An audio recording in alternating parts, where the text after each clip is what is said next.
They told us it was pneumonia. They told us it was suicide. But what they didn't tell us was how far the silence went. Monica Pearce was loved, trusted, and admired. Elias Monroe was condemned, forgotten, and erased. But behind their deaths is a hidden truth, one that implicates the powerful and exposes a system built to protect them. This is not just a story about a death. This is a story about the empire that tried to bury it. Welcome to Deadly Affairs. Stay tuned as we uncover the truth.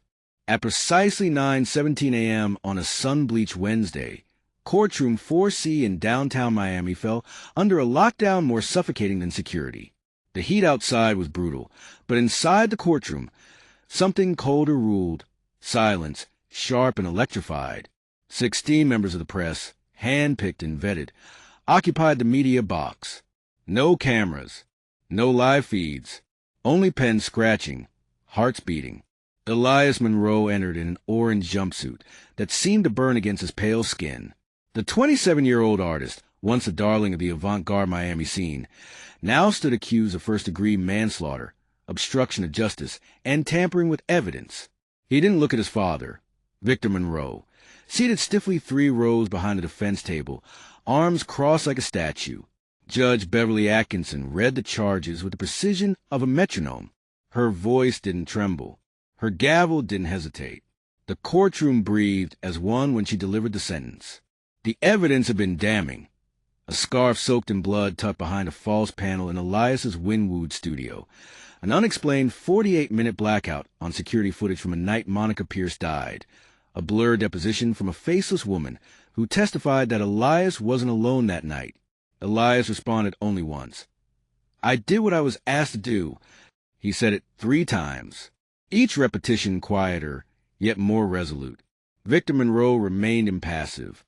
No furrowed brow, no twitch of the jaw, just eyes dark as obsidian, watching the gavel descend like a blade. 6 days later, Elias was transferred to Haven Rock Correctional Facility, a concrete coffin nestled in the Everglades. Unit D11, solitary confinement. No visitors, no books, no privileges. He didn't protest. His days blurred into stillness. He didn't eat, didn't read. He sat on the edge of his cot, hands flat on thighs, back straight, eyes locked on the cinder block wall ahead. Prison cameras recorded 47 minutes of uninterrupted stillness. Then, at 3:41 a.m., he tilted his head left, slowly, deliberately. 90 seconds later, the heart monitor let out a whine. Flatline. No guard entered the room until 4:18 a.m. They found a single folded note beneath his bare foot, 14 words written in slanted cursive. It was never me. I was only the shadow chosen to endure. His cause of death was listed as autonomic nervous system failure. No bruises, no toxins, no trauma. "This doesn't make sense," the superintendent told reporters during the press briefing. Nothing triggered it. And yet, everything failed him. In early 2026, during a routine audit at the Miami-Dade County Evidence Repository, a technician discovered a mislabeled hard drive in a dusty cardboard box. The drive's tag read, F03 back. Inside, investigators found something that had never been included in any case file. A mirror video time-stamped the night Monica Pearce died. The footage showed her walking into her en-suite bathroom. She looked tired. Her movements were sluggish. She coughed several times. Behind her, in the bathroom mirror, a silhouette. Tall, motionless, never stepping into the room, never making a sound. Just watching. And then the glass cracked. The screen went white. Metadata proved the video was recorded inside Monica's home. But the timestamp didn't align with official police logs. This file hadn't just been overlooked. It had been buried. When the mirror footage leaked onto the whistleblower site Vigil One, the Monroe family's fortress began to crumble. It started subtly. Victor Monroe's legal team quietly recused themselves from his estate hearings. Then, a trickle of resignations. One by one, corporate partners severed ties with the Monroe Foundation. 3 DOJ investigations reopened. 2 involving campaign fund violations. 1 tied to the Pearce death. An ethics board revisited Monica's autopsy report. The original file had made no mention of bruises, but forensic re-examination of her exhumed body revealed faint ligature marks and a zip tie abrasion. Whispers became statements. "He told us never to ask," said one former Monroe aide. "We just moved the files." The robe she wore that night? It wasn't hers, another claimed. The evidence formed a new portrait. Monica's death had never been from pneumonia. And Elias Monroe? Maybe just a pawn. Hours after news of Elias's death went public, a sealed report landed anonymously at the Miami Herald offices.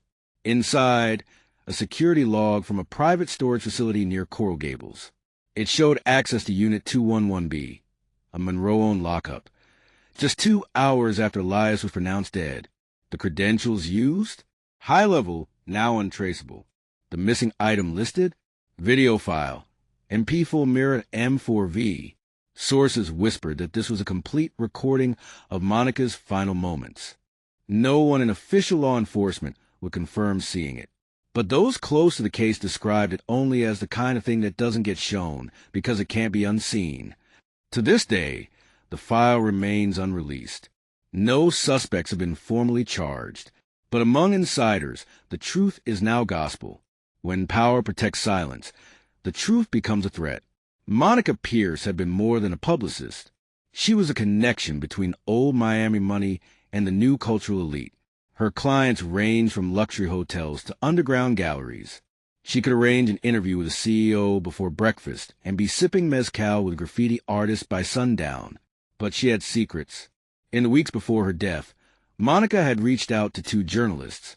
She left voicemails, sent encrypted emails. In one, she wrote, "If I disappear or get sick suddenly, check the guest room closet." No such closet was searched in the original investigation. It wasn't even logged. But a recent re-examination of Monica's residence revealed an attic access panel hidden above the guest room. Inside, a canvas bag, sealed and labeled in her handwriting.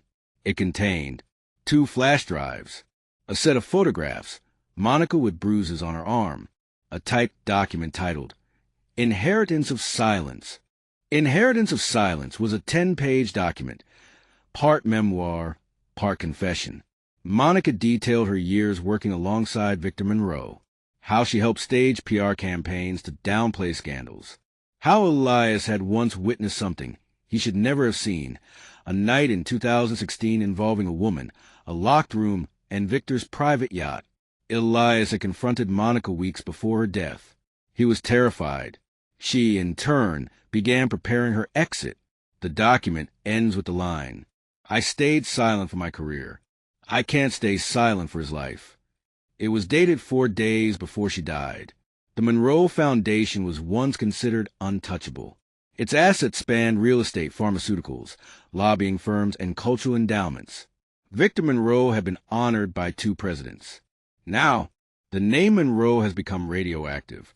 Federal investigators had confirmed that funds were routed through shell accounts to influence medical examiner reports, suppress body cam footage, and erase criminal traces.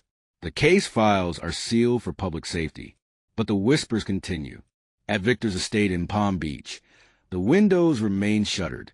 His once famous private garden lies overgrown. Rumors persist that he hasn't spoken publicly or been seen in person in nearly a year.